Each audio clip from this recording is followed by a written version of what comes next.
Thank you so much for the introduction, and thank you very much to Nanopore for funding me to be here. Apart from that, I have no other conflicts to declare. So I do work in Liverpool Hospital, so it provides diagnostics for the whole of the Merseyside region, that's the northwest in the UK. We're not one big centre, we're a collection of many different hospitals. We have 2 acute admitting hospitals, the Royal and Aintree. We have a high consequence infectious diseases unit in the Royal. We also have a lot of specialist centres like the Clatterbridge Cancer Hospital, the Walton Neurocentre, and we also have Alder Hey Pediatric Hospital. So we have a huge variety of patients. And by my introduction, you can probably guess that this is going to be a very clinical talk, so this is going to be something completely different. So I know this is a really mixed audience, so I'm going to first focus on those of us who are clinically minded, and I'm going to start with my clinical case straight away, okay? So for my first clinical case, we have an asylum seeker who's been in the UK for 3 years. Prior to that, they were in Germany for 3 years, and they're originally from Ethiopia. So 2 years ago, they presented with some swelling and itching of skin. This was generalized. 12 months ago, they returned with swelling of hands and feet. And 5 months ago, they developed some swelling and rash on their lips and face, and then it went to their torso and then to their hands and feet. Okay, so he was seen in clinic and a biopsy was sent to the lab. Okay, at this point, we're going to start the clock. So if you're a clinician or you want to think about this instead of my introductory slides, please focus on that. The rest of you, come with me for my introductory slides. So I think pretty much everyone in the audience knows what 16S is, and this is what I'm going to talk about in my talk. It's part of the ribosomal RNA in all bacteria. It's a really, really neat diagnostic test if you want to detect bacteria because it has some nice conserved regions. And it's also great if you want to ID your bacteria because it has variable regions. So if you manage to sequence it, it will tell you what kind of bacterial organism this is. Okay, it doesn't work 100% of the time, but it's pretty reliable. So why do we need 16S diagnostics when we have so many other different options that we have in our diagnostic labs? So actually, I'm going to start with the conclusion, which is in bold on my slide, that the focus of what we need in a diagnostic lab is that we need something precise, timely, and specific. And I didn't put this here, but I think everyone will agree with me. We want something that doesn't strain the financial envelope either. That's kind of important. So in most diagnostic laboratories, we still diagnose bacteria by very traditional methods. So we streak organisms on a plate. If it grows, it's there. We have just moved away from doing our antibiotic susceptibility testing like this by using discs because we have now acquired automatic sensitivity testing. So in small labs, you would do this. In a larger lab like ours, we have this. This is not to scale. This is a Keystra. It will probably occupy about half of this room, massive robot with lots of conveyor belts, cameras, and incubators. So essentially, it automates your incubating of plates. If you want to identify your organism, you have this. This is a moldy. Okay, I think most people are familiar with that. And if you are a smaller laboratory or have a very large budget, you can use something like this. So this is BioFire. This will give you a whole menu of targeted PCRs. Okay, however, all of these do have problems. So if we want to identify an organism in the absence of culture, we can't really do that at this point if we're using a culture-based method. Culture takes time. Some organisms are fastidious. They don't like growing on plates. If you go for targeted PCR, you are still limited by the specific PCR that you do, really. And as I mentioned, you need to keep within your budget. So some time has passed. We're back to our case. I hope everyone has got a differential in mind by now. So culture is still pending. We're now 3 days later, although it feels much shorter. 3 days later, histology call us and say, stop everything, we've seen acid-fast bacilli. Okay? And we say, that's fine, because 2 days ago we did this on our 16S and we got M. lepromatosis. Okay? This is quite rare in the UK, and this is quite important, because Mycobacterium lepromatosis is the second most common cause of Hansen's disease. If we had waited for our culture, it would have taken us about 4 to 6 weeks. if it grew at all. And this is not in the PCR that we would have been using to identify our mycobacteria. So if we didn't have 16S, we would have never found out what this is. And at this stage, we could diagnose this patient within 24 hours. So 16S diagnostics is not new. In fact, we used to run it on Sanger. We used to sequence on Sanger prior to COVID, along with many other specialist diagnostic tests that died a death during lockdown.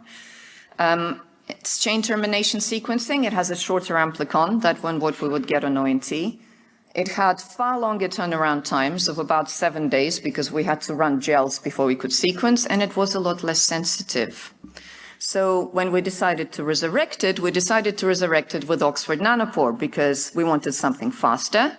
We wanted something easier to run that had less hands-on time, which we've achieved because we've dropped all the gels, etc. Oxford Nanopore also sequences the entire 16S, so it's a longer amplicon. So we were hoping for greater specificity with this, and it has greater depth. So we were hoping for something that is more sensitive. So I think I've shown you with my previous case that we have actually achieved something in 24 hours that we couldn't have done before. So it is definitely faster. But can we get greater sensitivity and specificity? And this is some background reading. If you're interested, this is a more accepted approach to combine both targeted PCRs and 16S as well. So here we go for our clinical case number 2. This is a 12-year-old presented with limb weakness, urinary incontinence, headache, altered cognition. Not a very well 12-year-old. Usually fit and well, had a sore throat, bit of diarrhea, bit of a runny nose a week ago. You know, nothing very special. Imaging was normal. Nothing on PCR, culture negative, that's the ALP and the blood culture. So the diagnosis was post-infection encephalopathy, acute disseminated encephalomyelitis, perhaps. The team put her on antibiotics. The child completed the course of antibiotics, so that's about a week, and was started on steroids. At this point, we got hold of the ALP that she had on admission. And on our high sensitivity, low specificity bioinformatics pipeline, we got Fusobacterium nucleatum. So is this significant? Well, it turns out, yes, it is, because it's increasingly recognized that this organism is actually important in head and neck infections in children and can give you a sore throat. So this is probably what this child had when they presented originally or didn't present with their sore throat a week before they presented to us. Would this have made a difference? Probably, because it probably would have allowed it for a more targeted antibiotic therapy at the time. But at this point, when we ran it, she had already finished the course. But again, I think we've shown that this has increased sensitivity, something that we would not have picked up before on our Sanger sequencing.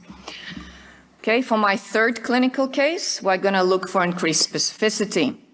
So this is a child again. They're a 15-year-old. And they present with a 2-week history of new onset swelling of their left arm. Started around their elbow, moved towards the armpit and the supraclavicular area. No fever, no vomiting, no diarrhea, no cough, no weight loss. Okay? What else would you like to know? You know, the clinicians, you think about that. So, turns out he has 2 old cats, a dog and a fish, never traveled outside the UK, never been sexually active. Important to ask when they're teenagers.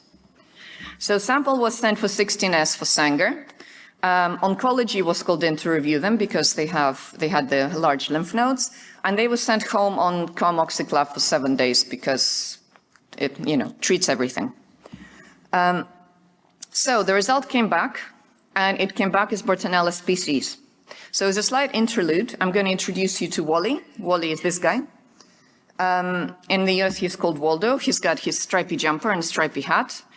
And he goes to mass events and hides in the crowd, and your job is to look for him and find him. So people say diagnostics is like finding a needle in a haystack. To me, it's a bit like looking for Wally in a big crowd. He also has a cousin who looks like this, who is a bit like him, but isn't him because he's evil. So if you get a result that says Bartonella sp, it's a bit like saying, well, it could be this guy or it could be this guy, but we don't know which one. And this is important because Bartonella comes in 3 flavors. So Bartonella henselae comes from fleas that are on cats. So these are my cats. They're very clean. They don't have any fleas. But if they were allowed outside, they could have fleas. Bartonella quintana is transmitted by lice. So it's the cause of trench fever. So if this child had Bartonella quintana, then we're worried about safeguarding and what kind of conditions they have at home. And Bartonella bacilliformis doesn't, he's never traveled, so we can probably exclude that. He wouldn't have had that. But at this stage, it's kind of important to know which one it is. So we ran it on our ONT, and it was Bartonella henselae. And additional info that we got out of him afterwards is that he was scratched by one of his cats about 2 months ago. And it never quite properly healed. It was a little bit infected. So he got it from the cats. Normally, if we didn't have the 16S, so it's a very slow-growing bacterium. It would take 21 days to grow. It cross-reacts with other species, and it's not very sensitive in the blood. So I think we've got faster, easier, and greater specificity, and increased sensitivity. So there's no point in doing an assay if it doesn't actually have an impact. So after running this for about 9 months, we've asked a small army of registrars to have a look at where our samples were coming from and why this was being requested. So in the interest of time, I'm actually going to skip to the next slide, which is probably the most interesting one. And what we asked them to find out is whether doing this test actually had an impact on the outcome for the patient. So as you can see, these two bits, there was either no change or it basically reassured the physician that they were on the correct treatment. But what is more interesting is this bit, which is almost a third of our chart. And in 1.5%, they started antibiotic treatment. But in the rest of that, they either stopped antibiotic treatment, changed antibiotic treatment to a more targeted one, or confirmed a non-infectious cause, which was actually not something I was expecting, that this would have this much of an impact on a patient. We then had to have a look, we looked at whether this had an overall impact on patient outcome. And essentially what we found was that patients where it did have an impact were discharged sooner. So this is not a perfect correlation because it's extremely multifactorial. But what it really made me think is that there is a group of patients where doing this test sooner would actually have a very big impact on their patient journey and potentially allow them to go home sooner. And I'm not even going to mention impact on antibiotic stewardship here. And this is just to show that it had absolutely, where it had no effect, then there was no correlation at how quickly the patient went home. I do want to mention this particular group, which are very close to my heart. These are all my patients. They're all cancer patients with pyrexia of unknown origin. And confirming a non-infectious cause for them actually did have a massive impact on their treatment, although it didn't send them home sooner. So as key points, we were the first center to introduce 16S sequencing with Oxford Nanopore as a routine test. I hope I've shown you that it does have a large clinical impact, and we have managed to quantify it, where we have managed to alter antibiotic therapy in about a third of the cases. And I obviously could include all the data in this talk, so we do have a preprint we're going to publish soon, but have a look if you're interested in any more. So this is our team. I have almost everyone, apart from the person who is actually taking the picture. And I really need to thank everyone, in all my clinical colleagues and all the different centers who have sent us samples. The team at GOSH, with whom we ran in parallel to validate our assay, they weren't even aware of that, but I'm very grateful to them. And most of all to the team at the Center for Genomic Research at the University of Liverpool, who have helped us with bioinformatics, equipment, and just shoulders to cry on when things didn't work. Thank you.